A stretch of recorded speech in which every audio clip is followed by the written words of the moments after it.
What is going on, guys? It is Bucky and welcome to your 10th C++ tutorial. And in this tutorial I'm going to be teaching you guys how to create a function that uses parameters. Now a parameter is quite simply additional information that function needs in order to work.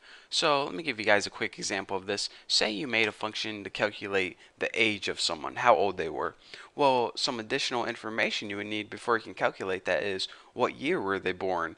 And once you have this information, you can calculate their age. So let's go ahead and now that we understand why a function would need additional information, let's go ahead and create a simple function to use additional information.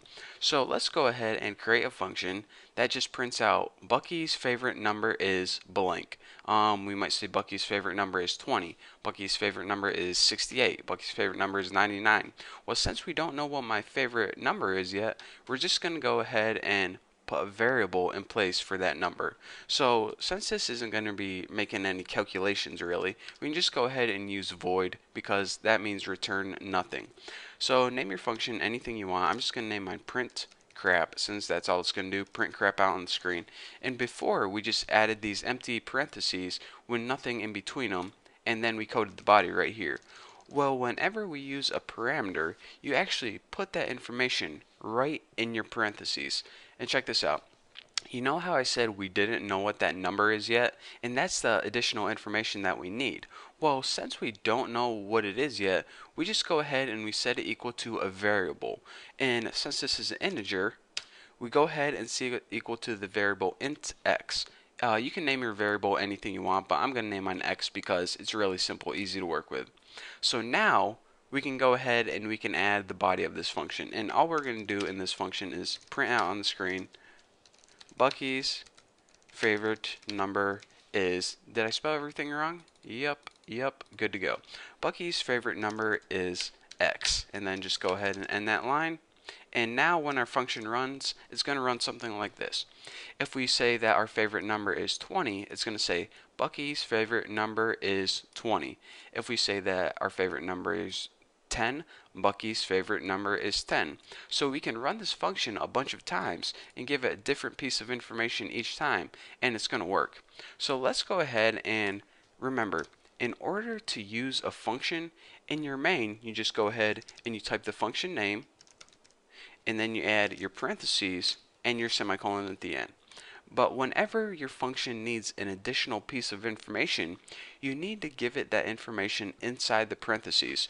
So we know from making our function that it needs one integer in order to work. So let's go ahead and inside these parentheses give it one integer, 20.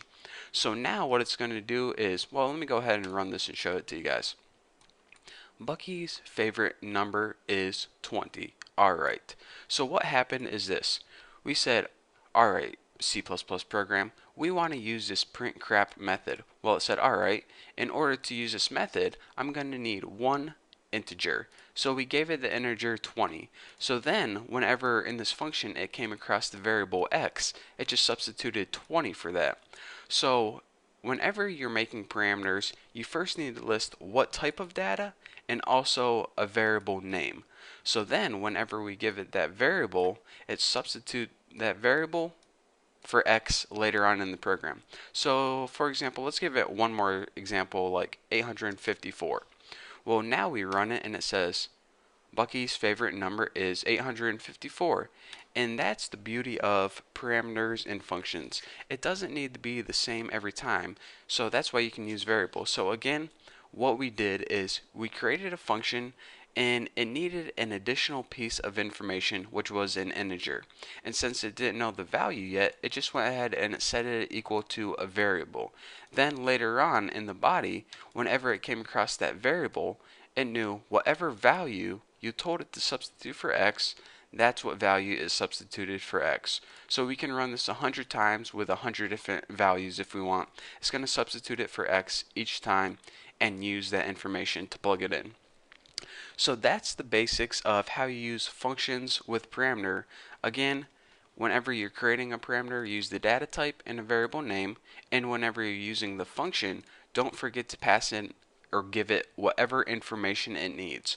So that's pretty cool, simple enough, we understand that. But in the next tutorial, what I'm going to be teaching you guys is how to use functions that use multiple parameters. What if a function needs more than one piece of information in order to work? Well, I'm going to show you guys how to do that too, and it's a little different than this, so you definitely want to watch that. So once you understand this and understand the basics behind functions and parameters, you're ready to move on to the next tutorial. So thank you guys for watching. Don't forget to subscribe, and I'll see you guys in the next video.